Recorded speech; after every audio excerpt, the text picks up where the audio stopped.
Hi, welcome along to the Total Kit Car YouTube channel.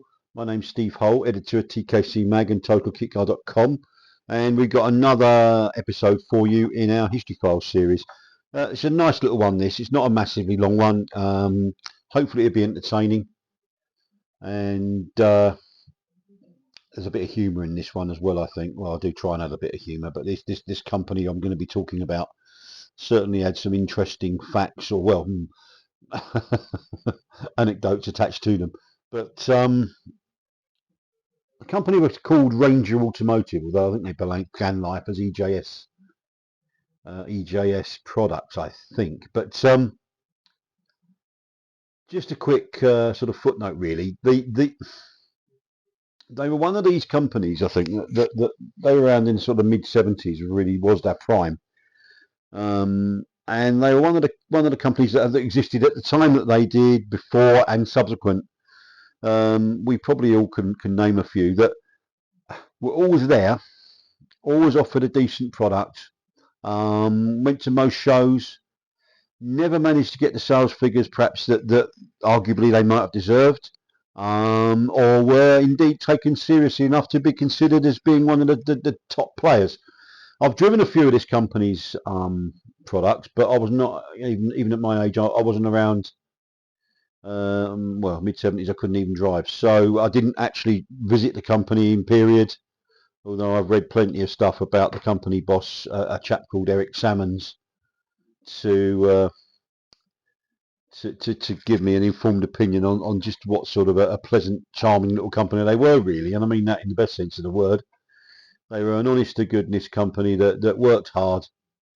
Had a couple of, made a few cars actually, but had a couple really that dented the sales charts of the kit car world.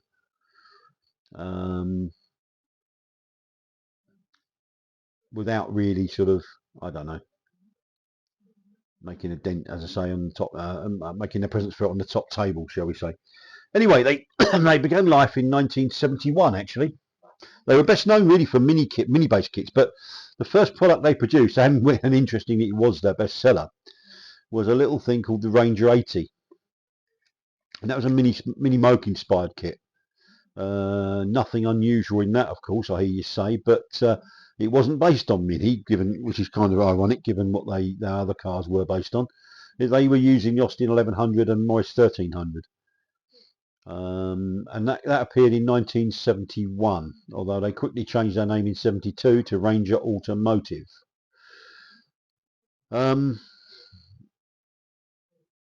It was... They actually were going to, this is an interesting little footnote for you, as another footnote. They were going to, the second model for the company was going to be a Ferrari Dino replica, but for whatever reason, Eric decided not to proceed with that one, and that would have put it right very early as a replica maker.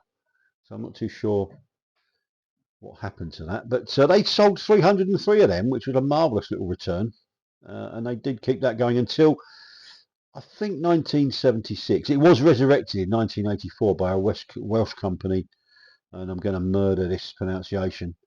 I really am. I know I am. They were basing, and forgive me if we got some Welsh readers and listeners, I know, and Llangefni. Now forgive me, please forgive me, and I'm going to do another one. The guy who ran that company was called, now I'm almost embarrassed to say it, Semlin Williams, and I'm going to spell that Cemlyn. And again, 1,000 apologies if I've got anywhere sort of halfway to butchering that. But they took it over for a little while. I don't think they were around long, maybe 18 months, moving swiftly on. The car that Summons was best known for, and of which he sold 200, was the Ranger Cub. But before that, let's talk about where they were based, the company's headquarters, shall we say. They were originally, no too fine a point, on a bomb site second-hand car lot in Essex, but they moved to the. This is a great one. This I you know, I don't know. I make no comment other than to tell you what I know. They moved to a company, and their base was the old Corona Cinema in Leon C. and that place was allegedly haunted. Now, again, I make no comment on that, but that was the story doing the rounds at the time. I think Salmons was quick to perpetuate that story. Whether he saw that as being a way as a marketing tool, he could well have done. But he designed the Cub. Input from one of his employees, a guy called Alan White. Credit where that's due. It was based on Mini, 1.5-inch square tube space frame with half a Mini subframe at the rear and a complete one at the front. And they also produced a pickup body style for that car. Incredibly low weight, 406 kilo. Well, below 406, because that kept it as a three. It was a three-wheeler, obviously. Sorry, just didn't mention that. Three-wheeler, and for it to be classed as a motorcycle for tax purposes, it had to be below 406. Now, they had a feature actually on the Cub in Custom Car magazine, no less, and the report was quite memorable.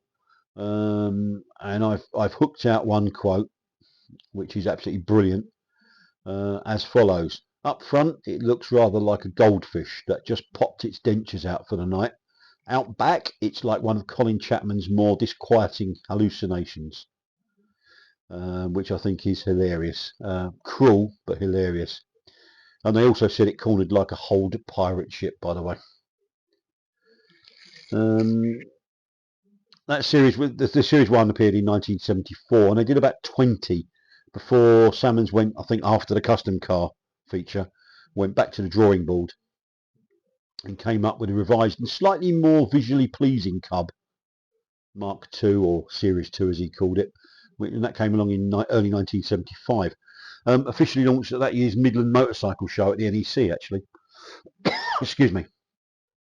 Optional extras included weather gear and, dare I say here, a floor for the boot. Yep, they sold a kit without a floor for the boot, but it was an optional extra. About 180 of the Series 2s were sold, and kits only cost 295 quid, which I know it was a different world back then, but that still seems remarkably cheap. I did speak to someone that owned one of those, and he did say that the body roll was prodigious, and it did roll like a, I didn't say it was a whole pirate ship, but he didn't say it was particularly Caterham-like.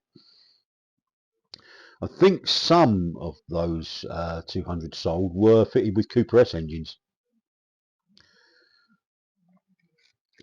And I know that Eric, ahead of his time really, built an electric one, and it must have weighed a ton, that though, because it had 15 Scammell locomotive tugger batteries about itself. But can't knock him for the endeavour, really. There was a Cub 4, which is a four-wheeler, beg your pardon. Never caught on like the three-wheeled Cub. Salmons was reported as saying that a four-wheeled pickup version couldn't fail, but it did. Launched it at the London Speed Show at Crystal Palace in January 1975. Only 4 of those were made. The company's very enthusiastic agent, a guy in the Birmingham area called John Thomas, no jokes at the back please, had formerly worked at Broadspeed, so he knew his way around the toolbox for sure. He came up with quite a famous car for its time. You may have seen pictures in various mags over the years. It was a Ranger Cub with 6 wheels. Only one of those made, I believe.